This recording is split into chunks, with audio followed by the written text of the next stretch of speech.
જેહાદે ફરી કર્યું કચ્છમાં માથું ઊંચું। હનીફ કારૂ સોઢા નામના યુવકે કરી 2 હિન્દુ યુવતીની જિંદગી બરબાદ।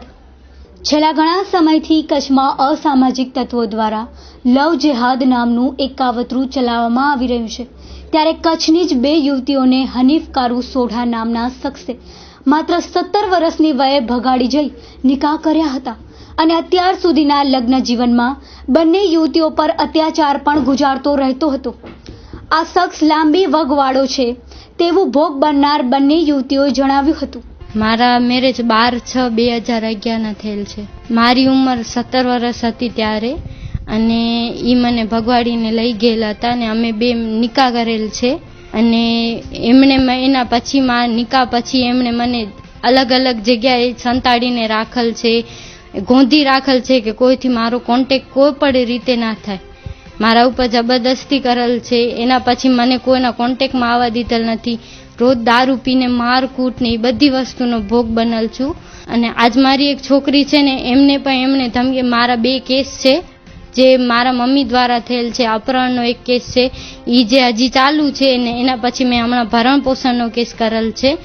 એ મારા એડવોકેટ ટીજે પંચોલી પાસે છે ને એમને મેં એ કેસ કરેલ પછી મને એ લોકોએ એવી ધમકી આપી છે કે તું કેસ પાછો ખેંચી લે ને મારા પાસે એમાં સહી પણ કરાવેલ છે ડિવોર્સમાં કે તું કેસ પાછો ખેંચી લે નકા તારી છોકરીને અમે ઉપાડીને મારી નાખશું। મારા સાથે 3 થી 4 વર્ષ મેરેજમાં જોડાયેલ છે અને એ મને બધી જગ્યાએ મુંબઈ, અલગ અલગ જગ્યાએ અમદાવાદ, સિદ્ધાડા, ધોરાજી ટોટલ જગ્યાએ લઈ ગયેલ છે ને ટોટલ જગ્યાએ એમને મારું યુઝ કરેલ છે। પોતાના પર થયેલા અત્યાચાર અને લવ જેહાદનો ભોગ બનનાર યુવતી શાહ પ્રિયંકાએ આજે કોર્ટમાં કેસ દાખલ કર્યો હતો।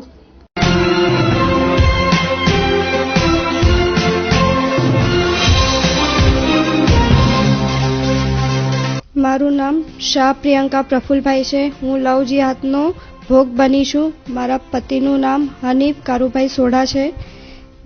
જ્યારે મારી સાથે લગ્ન થયા ત્યારે મારી ઉંમર 17 વર્ષની હતી। મારા લગ્નની હનીફ કારુભાઈ સોઢાની સાથે લગ્નની તારીખ 22/11/2012 હતી। એમના થકેલ મને 2 છોકરા છે જેનું નામ છે અયાન હનીફ સોઢા અને બીજા છોકરાનું નામ છે આહિલ હનીફ સોઢા। હું ઘરેલું હિંસાનો ભોગ બની છું। બળાત્કાર, મારકૂટ। એક દિવસ રાતના મારા પતિએ હનીફ કારૂ સોઢાએ એમના 4 મિત્રોને લઈ આવ્યા જેનું નામ યુસુફ શાહ શેખ, હાજી, ફારૂક મામા, બીસા મામા, જેમની સાથે દારૂ પીધેલ અને જુગાર રમેલ હતા। મને મારપીટ કરી, મારી સાથે જુગારમાં હારી ગયેલ તે છતાંય મને કહે કે તારે આની સાથે શારીરિક સંબંધ બાંધવાનો છે। ત્યારે 4 જણાએ મને યુસુફ શાહ શેખે મારો હાથ પકડી રાખ્યો, પિસ્સાએ પગ પકડી રાખ્યા, ફિરોજ મામાએ મારા મોં પકડી રાખ્યું અને હાજી મામા શારીરિક સંબંધ બાંધવા આવ્યા હતા। અપીલ કરી હતી કે મને ઘરેલું હિંસાના કેસમાં ન્યાય મળે અને મેં મારા લીગલ એડવાઇસ તરીકે મને ટીજે પંચોલીનો સજેસ્ટ કરવામાં આવ્યું છે અને મારા પતિ હનીફ કારુભાઈ સોઢાના અગાઉ પત્ની સપના મકવાણાના કેસમાં પણ સપના મકવાણાના કેસમાં પણ ટીજે પંચોલી જ હતા। મને આશા છે કે મને પણ ભુજ કોર્ટમાંથી ન્યાય મળે।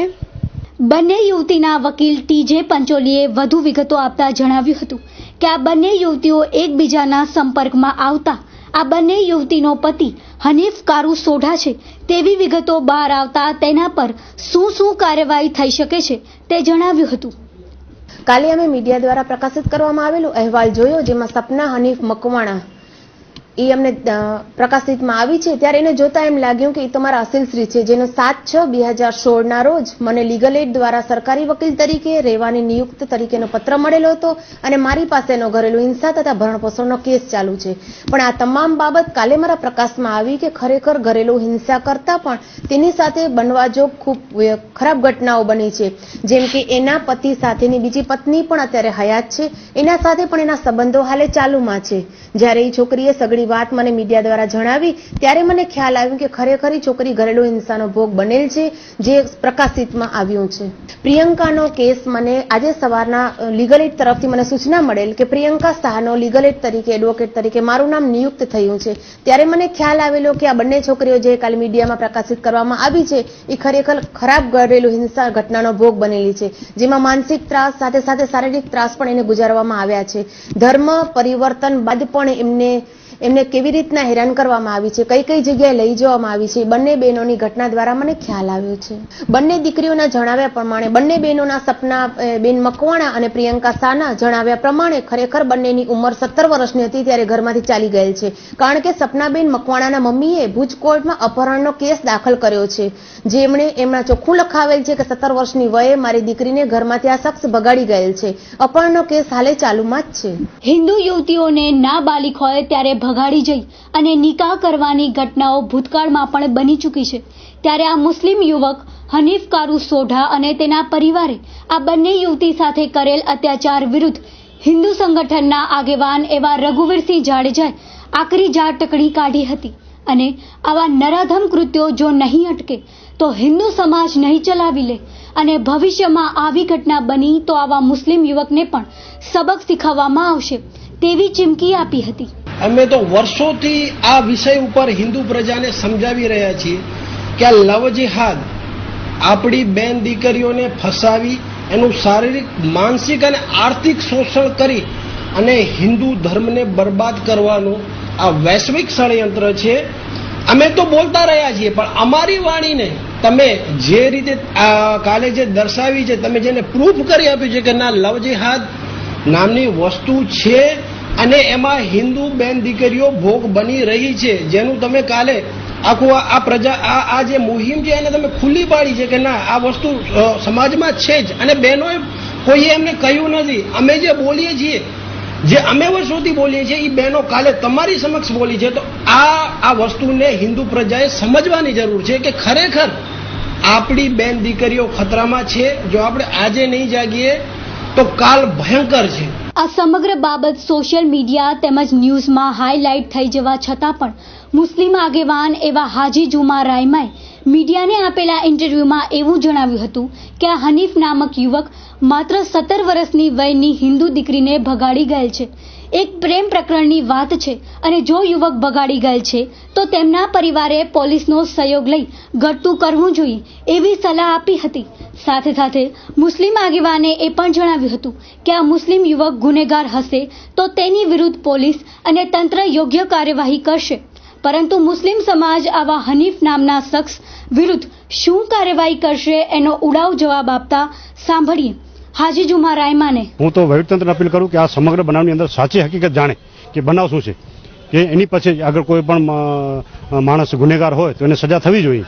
કારણ કે જે છોકરી પોતાના સમગ્ર સમાજને મૂકી, પોતાના માવિત્રોને મૂકી અને જ્યારે આવતી હોય ત્યારે જેની સાથે લવ મેરેજ કરે છે, જે કરતી હોય તે પહેલાં તો આવો બનાવ માવતરોની જવાબદારી છે કે આવો બનાવ ન બનવા જોઈએ, પણ છતાં ક્યાંક ને ક્યાંક બની જાય છે. ત્યારે 4 વર્ષ પહેલાનો કિસ્સો છે, કયા સંજોગોમાં કેવી રીતે બન્યો, ક્યાં બન્યો એ મને ખબર નથી, પણ અત્યારે જ્યારે આવ્યો છે ત્યારે હું એટલું જરૂર કહીશ કે આની અંદર કોઈ મુસ્લિમ લોકો ગુનેગાર હશે તો એને પણ સજા થવી જોઈએ. સાથે સાથે જે છોકરીઓ 4 વર્ષનો પહેલાનો બનાવ છે ને હમણાં જે રજૂઆત કરે છે તો એને પોલીસ તંત્ર પાસે જઈને પોતાની ફરિયાદ કરવી જોઈએ અને પોલીસ તંત્ર આની અંદર સમગ્ર બનાવનો જે છે એ તપાસ કરી અને સાચી હકીકત બહાર આવે. પોલીસ તંત્ર દ્વારા પણ આ બંને યુવતીને પૂરતો સહયોગ મળે તેવી આ બંને યુવતીઓએ માંગ કરી હતી. એટલે હું તંત્રને અપીલ કરું છું કે અમને અત્યારે પ્રોટેક્શનની બહુ જરૂર છે. અમારે એમના 2 છોકરા છે, મારી એક છોકરી, અમને મારી નાખવાની, અમને ઉપાડી જવાની ટોટલની ધમકી. આ લોકો રેઢા માણસો છે, એમને